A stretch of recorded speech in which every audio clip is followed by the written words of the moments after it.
Hello and welcome to the latest episode of the Goodrum Show with me, Chris Goodrum. Right, this afternoon we're going to take a bit of a break from whisky for just 1 week, and as you can see, we are having the definitive Chase Vodka tasting this afternoon. It's the first time I've had to taste, the opportunity I should say, to taste their entire range, and I'd just like to say a very, very big thank you to the distillery for kindly sending me all these samples. And I thought, well, let's really get under the skin of the distillery. I have, as you probably can remember, done an episode, or probably even two. I might have done two on the Chase Distillery products, but I've never had the opportunity to do an entire vodka tasting.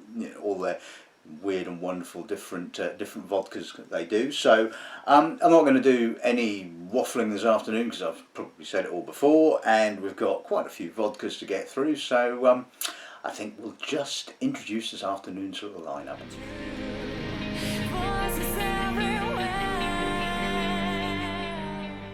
Right, okay, so first we will kick off with the standard Chase Vodka, distilled from potatoes grown on their Hereford farm and bottled at 40%. Then I thought we'd move on and we would look at the Naked Chase, which is distilled from apples and bottled at 42%.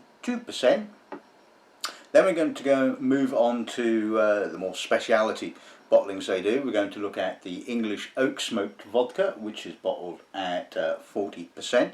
Now, I think I'm right in saying that this is smoked post-distillation. Then we're going to look at two really, really interesting ones. Now, I've been on the lookout for, and I've tasted a fair few barrel-aged gins and vodkas, and they often have a tendency to be either too heavy on the oak or not heavy enough. There never seems to be a sort of an ideal middle ground. So it'll be interesting to look at these two, both of which are barrel aged. The first one is the Islay Cask aged vodka, bottled at 46%, aged in ex-Lafroy casks, so should be quite interesting. And the second of their two oak aged bottlings, this is the extra peated Islay Cask bottled vodka, again bottled at 46% and aged this time in ex-Ardbeg casks, so again should be interesting.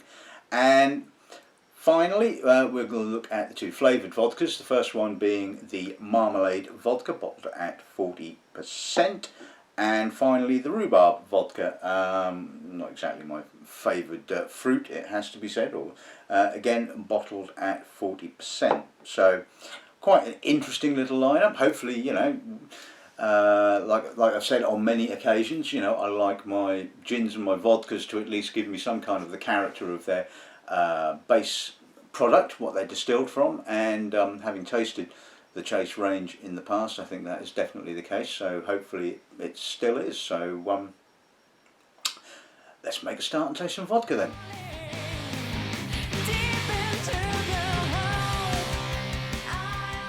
Right, okay, so we're kicking off with the basic bottling, the Chase potato vodka. Let's see what the nose gives us. Really starchy, thick, full, a little bit of vanilla coming through. But this is the sort of vodka I like. It's got loads of character. You can almost smell the macerated potato with that sort of, like I say, that kind of starchy kind of character. Got a little bit of sweetness, a little bit of vanilla note, but really fresh, clean. That's just a lovely nose. Palate.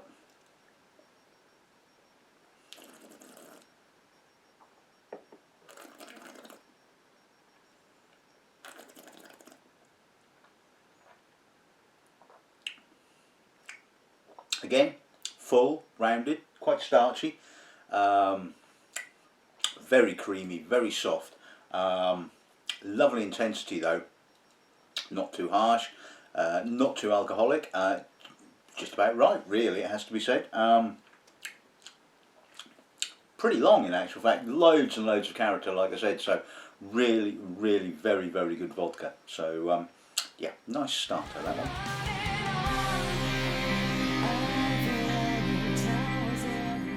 Right, okay, so let's move on to the Naked Chase. As I said, distilled from apple, so let's see, you know, how much of a difference distilling vodka from apples is then. Obviously not as starchy. It's got a slightly fresher edge. Again, I'm getting that sort of pulped kind of apple flesh. Again, quite soft and creamy. I mean, it doesn't smell of apples. There's no, you know, obvious apple character. But again, like the standard bottling, which, you know, has that starchy kind of character, this has that sort of pulped apple kind of aroma. A little bit of greenness on the edge. Again, lovely, creamy, easygoing. Just a smidge of earth, possibly. Palate.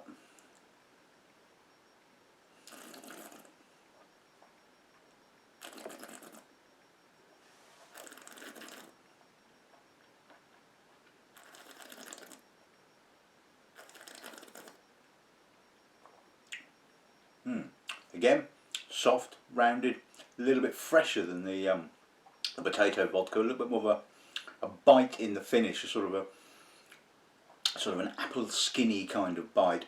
Again, it has a nice sort of softness and freshness and pulped kind of appley kind of feel to it, rather than a character. Again, a little bit of almost spice on the finish, a sort of an earthy kind of almost spicy note on the finish. It's certainly a lovely vodka. Certainly, you know, really nice to drink on its own, and loads of character, which is what you'd expect from a, you know, great quality vodka. So so yeah, another really nice one.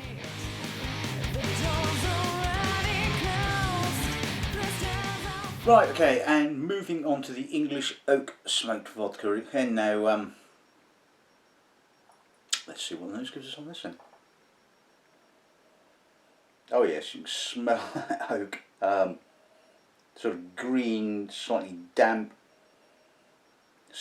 oak smoke. It's got that lovely smokiness to it. Very different from a sort of a peat smoke. It's got that sort of slightly, almost kind of a stringent, high tone kind of smoke character. A little bit of sweetness is there as well. A little bit of the spirit character underneath. I mean, it's subtle but intense at the same time, if you see what I mean. It's certainly got loads of smoky character, but it's certainly not overwhelming the spirit. Palate.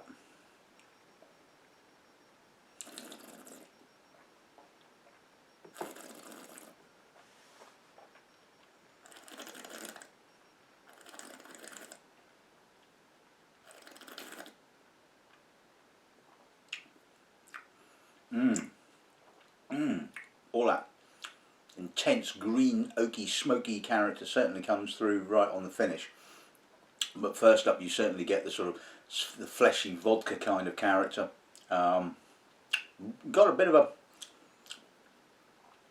little bit of an astringency at the finish, a little bit of bitterness, a little bit of sort of like woody grip. Really different, really interesting. Like I say, it has that sort of green oak kind of character to the smoke. Again, it's not sort of, it's nicely balanced between the sort of the intensity of the smoke and the subtleness of it. That's really different. That's really interesting.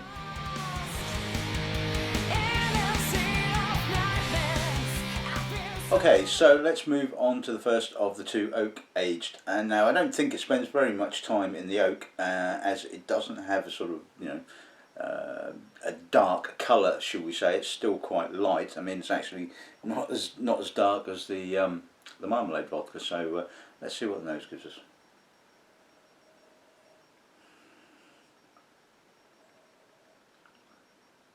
Plenty of sort of oak Islay character. Quite oily, a little bit of linseed, a little bit of medicinal character. But again, it's really nicely balanced with the sort of potatoey, fleshy character of the spirit. Certainly, when I tasted this the first time round, it was just like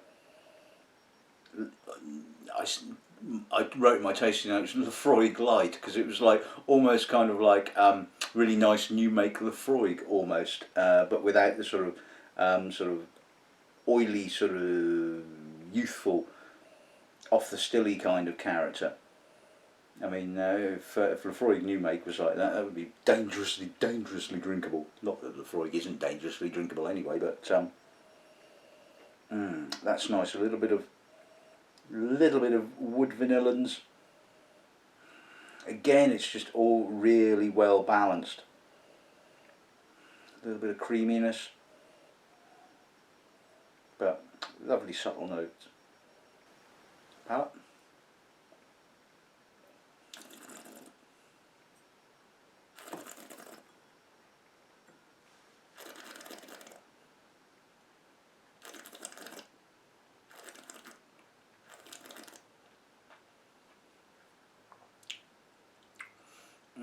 That finish is lovely.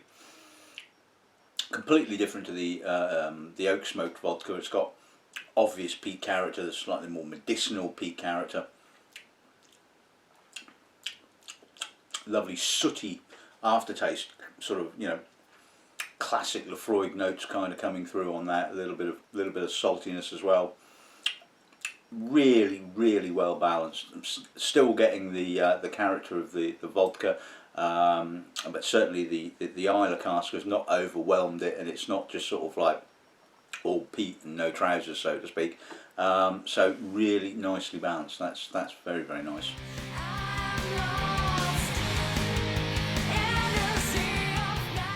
Okay, so on to the extra peated. Oh.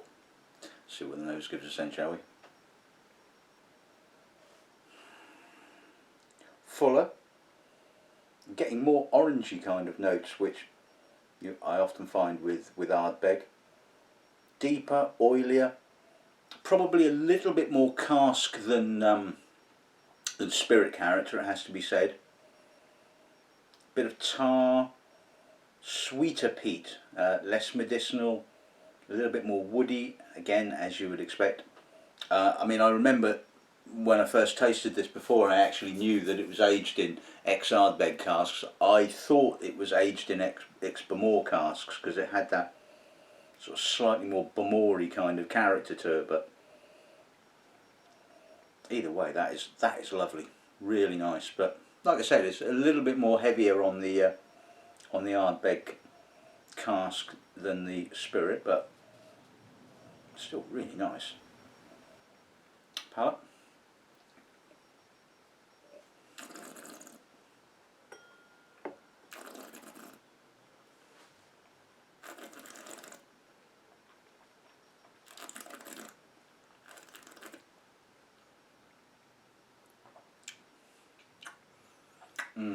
Really chewy, woody, really Islay cask, lots and lots of, well, not lots and lots, but quite a fair amount of salt, and that sort of woody, peaty kind of character that's indicative of Ardbeg. Certainly now I've tasted it this time round, it does have more Ardbeg character than Bamor, but either way, I mean, that is really nice. Not so much of the spirit character coming through, because I think that the Ardbeg cask is certainly more active, adding more to the actual vodka itself than the actual spirit. But really interesting. It's got that lovely drying kind of finish to it. Not quite so sweet as, say, the standard potato vodka, but yeah, really nice.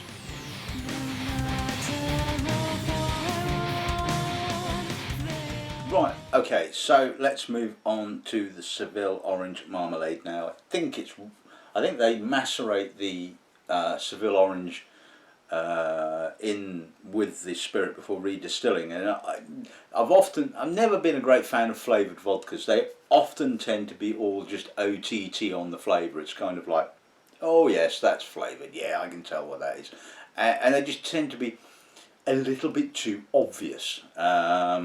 So let's see what the nose gives us then, shall we?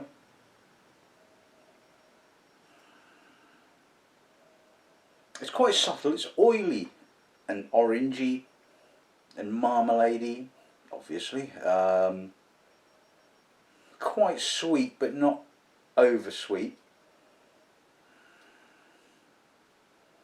There's a little bit of starchy spirit character, and certainly the longer you kind of leave it alone in the glass, the spirit character becomes a little bit more obvious. It's not too sweet, which is one thing, and like I said, a lot of the problems I have with flavoured vodkas and flavoured gins and things like that is they are just far too obvious, and you don't get any spirit character. But this again is just really well balanced.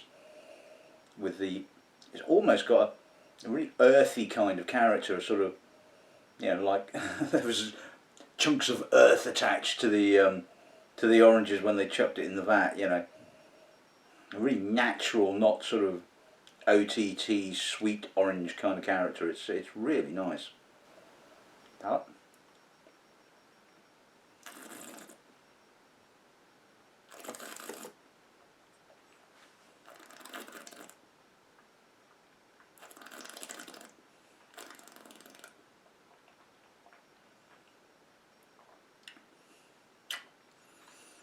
A lot sweeter on the palate, a lot more marmalade character, less spirit character, it has to be said. I mean, I love marmalade. Oh, I could have this for breakfast. Oh, it's just dangerous. This is so easy to drink. That sort of sweetness kind of like balancing out the alcohol. Yes, there's less character from the actual spirit, and it is more centered on the Seville orange marmalade kind of character, but it's not too sweet. Certainly it finishes nice and dry.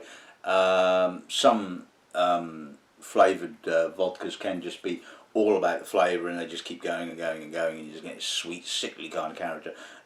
Certainly not the case with this one. It's just got a really nice balance on the finish, you know. Yeah, nice.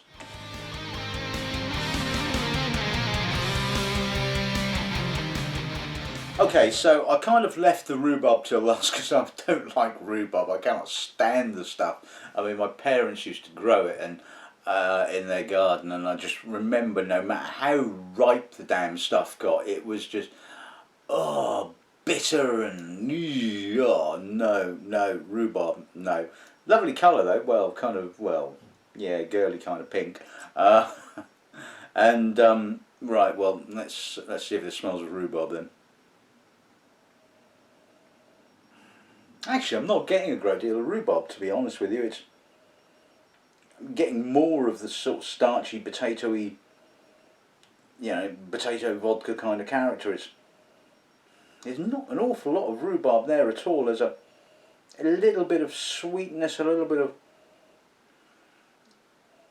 almost strawberry. Well, not quite. Maybe, yeah. It's sweet.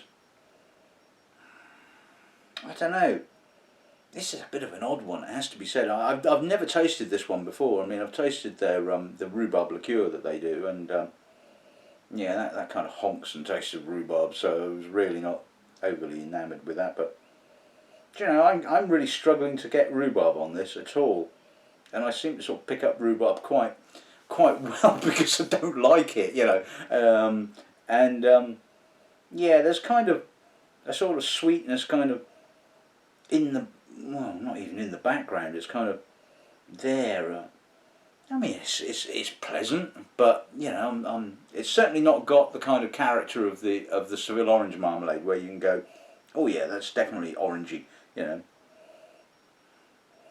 quite earthy. Let's see if the palate has actually got some rhubarb on it.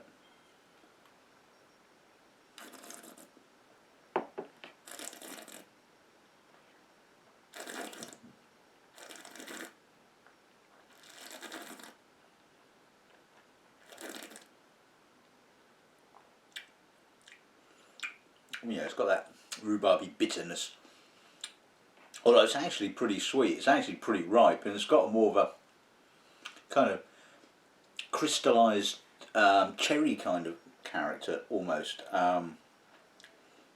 Quite sweet, yeah, a little bit cloying on the finish, it has to be said. I'm not getting a great deal of spirit character. It's kind of sweet. I mean, if I tasted that blind, I would not have picked it for rhubarb.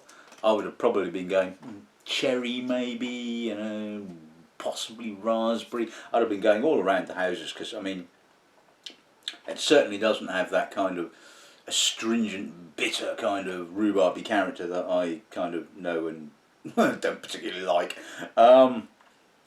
It's a bit sweet on the finish as well. It's a bit OTT really, but not OTT with rhubarb character. It's just sweet and a bit, yeah.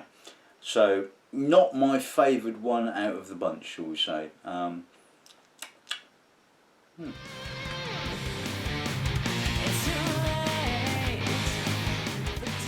Right, okay, so let's sum this little tasting up. I can still taste the sweetness, that bloody rhubarb one.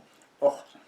Anyway, the standard potato vodka, absolutely gorgeous, really, really nice. Could drink that on its own, no problem at all. And for me, with a vodka, that's one of the key kind of characters. A, does it have kind of character of what it's been distilled from, which it certainly does. Can I drink it on its own? Yep, definitely. So it kind of ticks all the boxes as far as I'm concerned.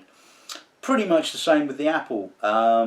Again, it has that kind of fleshy, appley kind of character, although it doesn't taste of apples. It's not apple flavoured. It just has that kind of appley kind of character, and having sort of tasted that, you know, a lot of different vodkas made from different stuff, you can certainly pick up on what it's actually been made from, which is really, really nice. So again, you know, a really good vodka. And then the other thing is they're not particularly expensive. All right, you know, if you compare it to the sort of supermarket rubbish, you know, Russian standard vodka and all that kind of guff, which is probably what, about 20 odd quid. You know, they do seem expensive in that they're about sort of 35, 38 quid.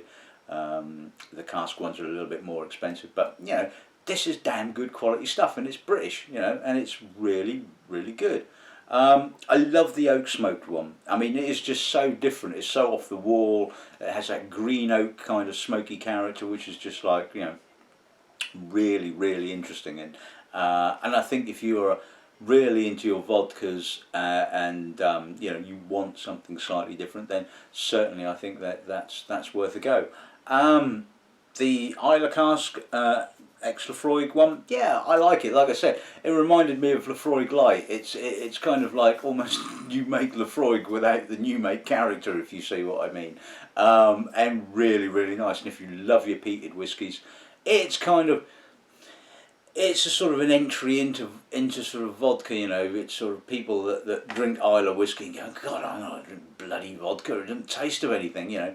Well, this certainly does, and you'll be on, you know, pretty safe ground.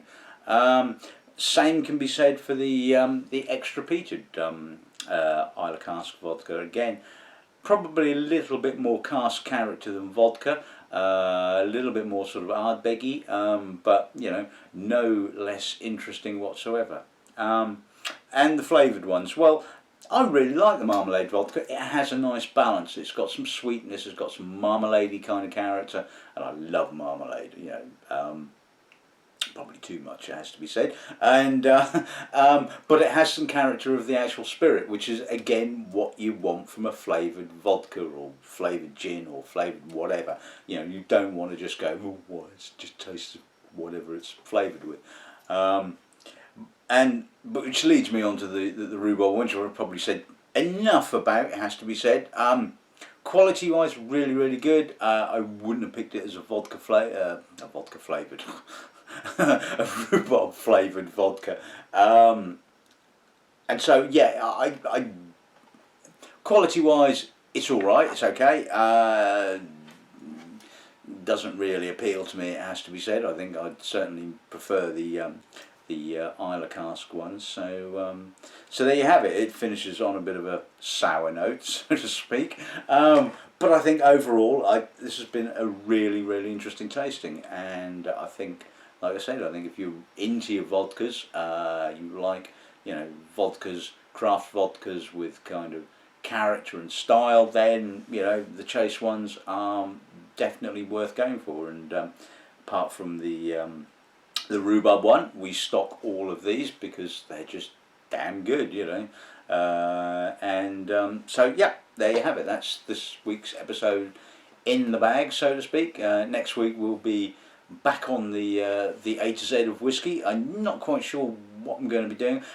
Might do another G, as I've already done one, and there's a lot of distilleries end with begin with G, so I may well do another G, or I may well move on to H. It all depends whether those very nice people at Maxim have sent me a load of Highland Park samples, which they were going to do so. So if they have, then maybe I'll move on to that one. Certainly, if they have sent me a load of samples, I'm going to do a distillery bottled Highland Park, which could be really, really interesting given some of their rather suspect bottling, shall we say. And I'm going to do an independent Highland Park bottling tasting as well, so that should be really, really interesting. But I might do another G, you never know, I'll see how I feel next week. So anyway, that's enough waffling about that. I hope you've enjoyed this episode of the show. It's been really interesting, and I love what the guys down in Chase are doing. So hopefully, if I'm ever down that part of the woods, they'll invite me to have a good poke around. But until then, it's good ramming and good afternoon.